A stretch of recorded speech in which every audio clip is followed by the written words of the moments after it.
So after I will get my sessions, I will get tough nauseas.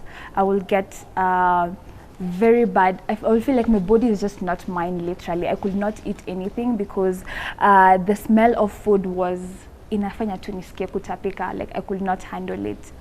And I remember as I started my first session, my dad, who had also gone through 3 kinds of cancer, was encouraging me. And the first thing he told me is that cancer is not a death sentence. For me, all this time, cancer meant death. As much as I'm going through chemotherapy, cancer meant death. But when he came in and started working with me, he told me, the very first thing he said was, cancer is not a death sentence. And if I have done 3, you can go through it. And from there, I was getting encouraged. It was not easy at all. It was not easy. Because you will think of going for tests. One, you will do tests before your chemotherapy. And the test is what will determine if at all you will do the chemotherapy or not. Chemotherapy meant a whole day in bed, just waiting, just feeling the feelings of nausea and dizziness and headaches and not being, and that is in itself was not easy. So you will prepare yourself psychologically to go for chemo. So you go for test today and you're told, no, you can't do chemo tomorrow. Wait another week.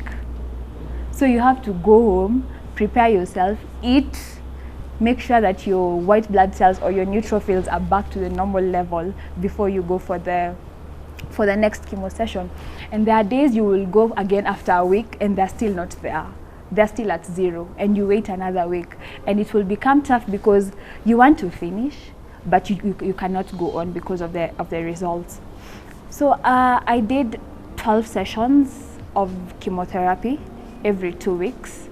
That was from, I think, February, when I was diagnosed, when everything was confirmed. And after my 12 sessions, I was excited as I went for my PET scan because I felt I no longer get the sweats, I no longer get the fevers, and I felt we are done. Funny thing, as I was going through my chemotherapy, they had said my hair will cut. My hair actually increased. My skin did not darken. My nails became longer. So everything that the doctor had said, nothing happened.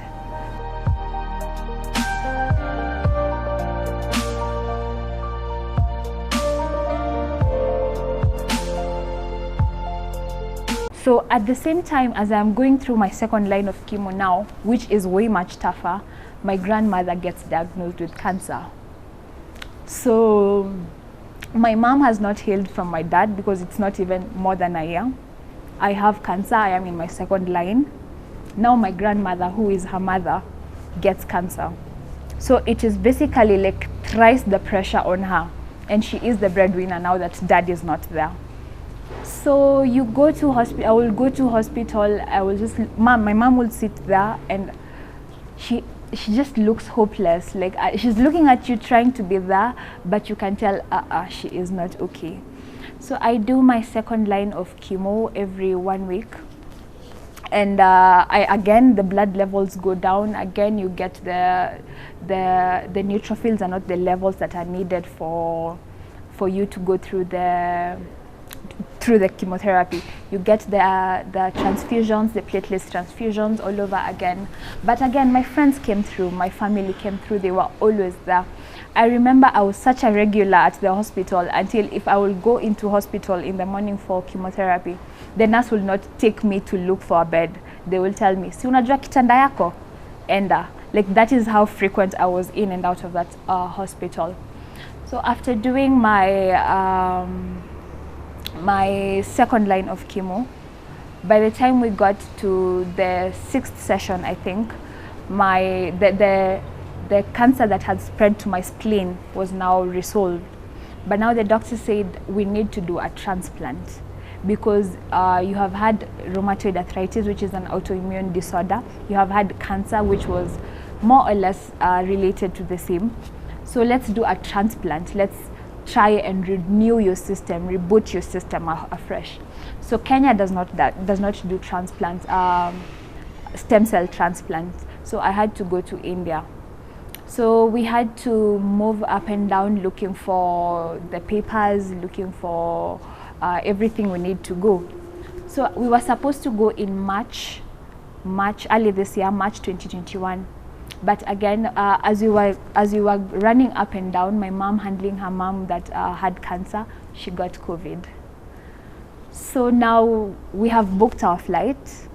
We have made all the necessary arrangements, but now we can't go because mom is positive. So now it means isolation. We have to isolate ourselves from our friends, isolate ourselves from everyone around us, and sort the COVID thing. So mom can't stay alone. So I have to stay with her. We stay 1 week, she goes and gets tested again, still positive. 2 weeks, we go get tested together. I am positive now. My mom has COVID, I have COVID. Now we can't go at all. So we're at home. Mom's COVID was really bad because she had all the symptoms. But funny enough, with my weekend immunity, I had no symptoms. I was totally okay. So we stayed, I think, for 3 weeks or something, and kept going for tests after every 2 weeks or so. So finally, after I think a month and a half in the house with COVID, we tested negative. So see, we booked our flight to India for the transplant.